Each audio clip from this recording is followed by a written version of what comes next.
महाराष्ट्राच्या अनुषंगाने कसं सांगता येईल, म्हणजे सर्वसामान्य नागरिक आहेत, बळीराजा आहे जो एकंदरीत या सगळ्या वर्षभराचं नियोजन करत असतो, तर त्या अनुषंगाने महाराष्ट्रासाठीचं ग्रहमान 2026 वर्षाचं कसं असेल? महाराष्ट्रासाठी बघितलं तर ग्रहमान थोडंसं आर्थिक बोजा सरकारवरती वाढणार आहे या वर्षामध्ये. म्हणजे थोडकं आपण म्हणतो कर्ज वाढेल थोडक्यात, अशा काही योजना वगैरे सरकारकडनं चालू केल्या जातील आणि कर्जाचा थोडासा बोजा वाढेल, पण सर्वसामान्य जनतेसाठी ही गोष्ट चांगली राहील.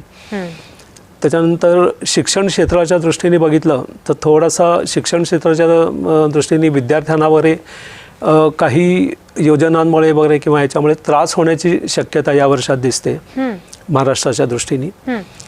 तसंच सत्ताधारी पक्षाच्या दृष्टीने बघितलं तर त्यांनाही बाकीच्या ज्या काही इतर निवडणुका आत्ताच झाल्या तेवढ्या प्रमाणात यश हे नाही मिळणार आहे.